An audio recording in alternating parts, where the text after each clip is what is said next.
pointed away from the shore. Water's still very shallow underneath.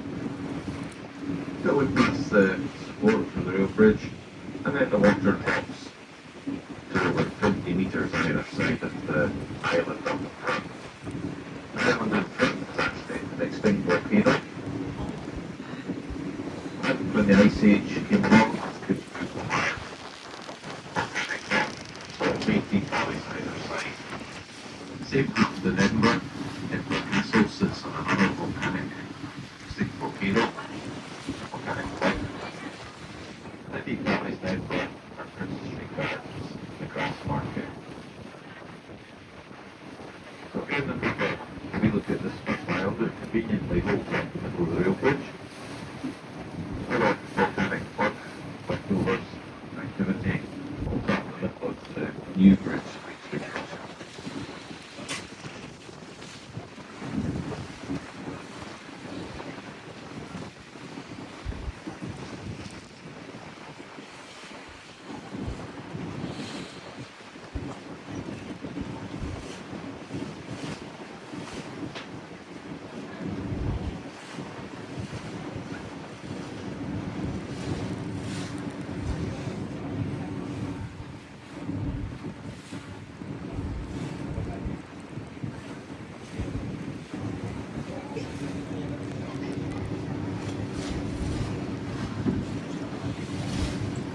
But straight away we're going to leave the Queen's Ferries behind us and we're going to take a look at our very first island of the day. This is Inchgarvie Island. Over the islands above us, the trains travel across at 150 feet above high tide level. There is the Red Bridge, the old stone-built walls. Those are the original Inchgarvie Castle walls from the 15th century. It was King James IV who started building here in 1491. Then, through various ownerships, the castle developed and extended to cover most of this island. Now this is our very first Google moment because if you are interested, there are some old etchings online of how the island was then, as it was actually quite unbelievable. Forgetting what is here now, try to visualize very tall stone-built castellated walls. They all had overhanging balconies at the top, trapdoors in the balcony floors, and these were to drop boiling liquids or stones onto attackers below. You might also see the vertical loopholes in the old walls, and they were for firing arrows. Thomas Balch was a marvellous engineer. Aside to the floating railway boats, he also designed the bridge to go here, and work began in 1878. But 1879 is stopped abruptly amid a national disaster that shook the country. Balch had previously constructed a very impressive road bridge over the River Tay near Dundee. But it all went badly wrong. The Tay Bridge collapsed as a steam train was crossing. The train, with its carriages, plummeted into the water below. Many people perished. When this broke, all trust in Balch was lost, so work on his fifth bridge was cancelled immediately. There is a little lighthouse marking one of the original foundations just next to Inchgarvie Island. Now, building the railway infrastructure, this was a highly competitive business. Engineers tendered for the work, charging per mile. So that in itself was a recipe for disaster. It encouraged them to use cheaper materials. Now, this was reflected in another of his buildings, and that was the pier at Portobello Beach. That did fall down eventually too. Yes, it just simply rusted away. Having said that, they did conclude that the Tay Bridge had fallen, not because of materials, but because Balch had failed to calculate for wind pressure on the whole structure.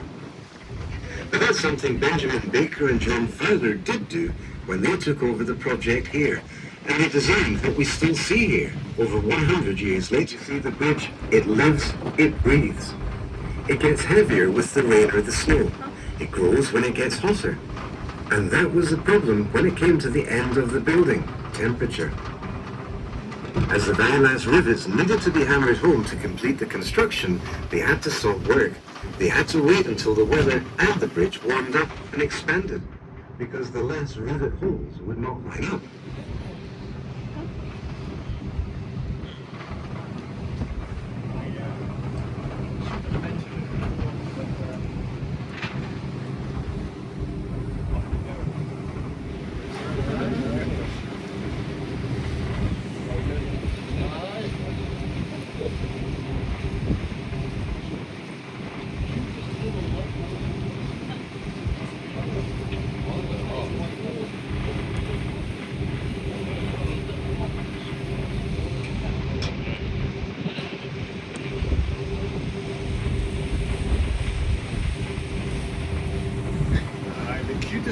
financial impact of the Great Depression, then followed by the Second World War, well, none of this helped any progress.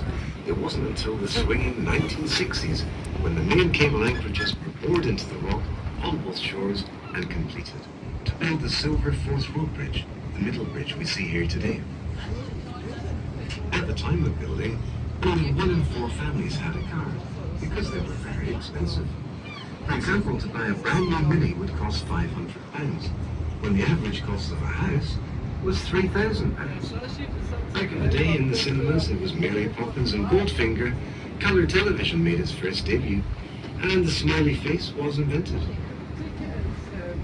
1961 saw the start of the cable spinning process, and by August 1962, over 30,000 miles of high tensile steel cables had been wound together to make the 2 great cables we see today. This was technology that was designed by the Brooklyns when they built the Brooklyn Bridge in New York City. Never used before in Europe, a special training school was set up in South Queensbury in order to teach the winding process. The final rock girders for the completion of the main span were swung into place at the end of 1963, and then 1964, that's when they added the roadway. The final bill for construction amounted to around £19.5 million. That's around 500 million today.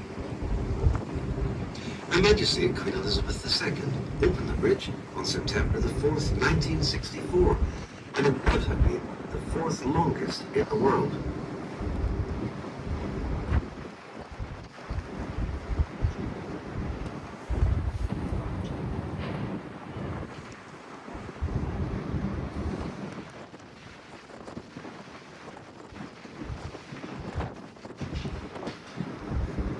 You see the workmen? Okay. Can you hear them? Go. For around 6 years, we sat by every day as they built the latest bridge, Queensferry Crossing, so we saw all the progress from start to finish. It started with the towers in 2011. Behind on the right hand side of the yellow building? That's the Royal Naval frigate that they have been building. They've lost it. It doesn't look like a In ship order to anymore. put the It's tower there, so they had square. first to remove the little red and white lighthouse that had stood there since 1846. Of national importance, it was carefully dismantled, catalogued, and put into storage. If you don't want to look at there, you can see a lot there. Well, it's never been seen again. The designer of the rock has some of the most remote and spectacular places.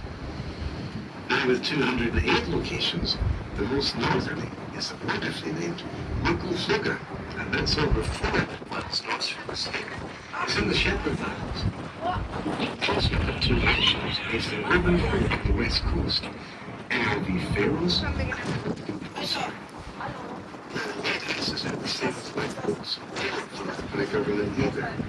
And the other fun is, every commercial vessel entering our waters is charged. That's the general lighthouse. The Chinese base space on British. It's available to make money from usually with a battery, but I think it could be somewhere around 60 pence a ton.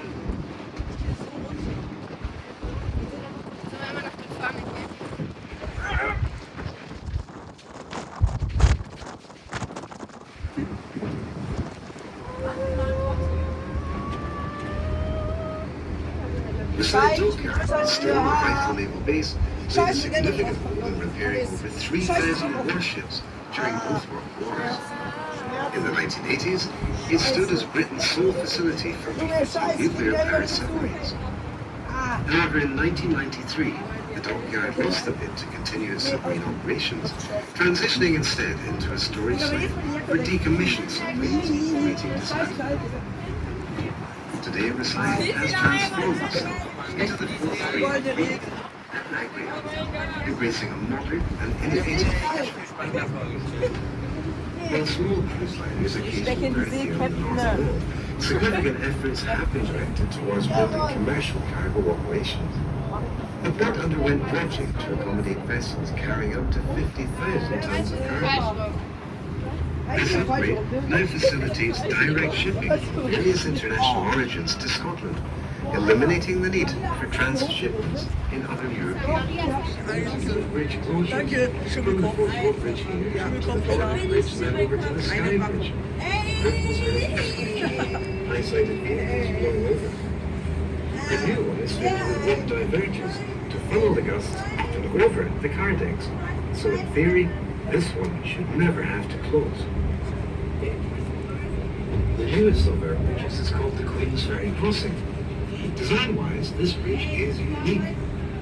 When completed, it became the largest of its kind anywhere in the world, and it's the highest in Britain, built at a cost of £1.35 billion. All three bridges represent the engineering challenges of 3 centuries. They are all made from steel. The very heavy red bridge is riveted, the lighter middle bridge is bolted, and this new bridge, featherweight in comparison, it's welded. The Queensferry Crossing is a cable-stayed bridge. It holds itself up. The middle bridge is different. It's a suspension bridge. The 3 needles, they're built on stone, but deep, deep down on the seabed. The north needle stands on top of an old volcano. The south side, well, there are concrete towers below. Caissons are called. One of them is the same height as the Statue of Liberty.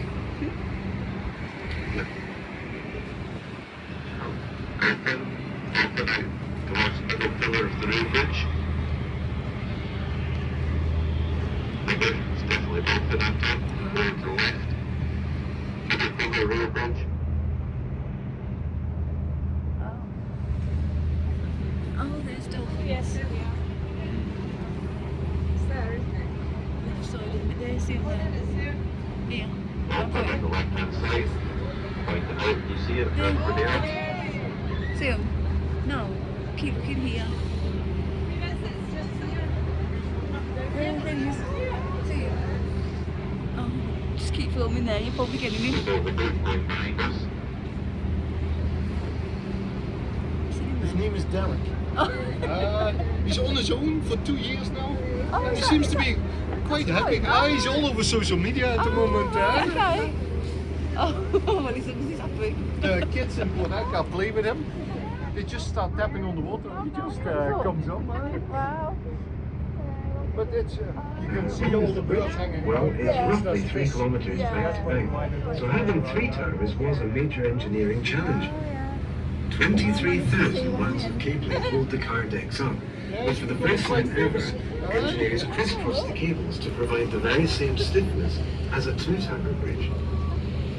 This is a particularly beautiful structure, and you don't need to be a bridge enthusiast to marvel at its design, especially when it all lights up at night time.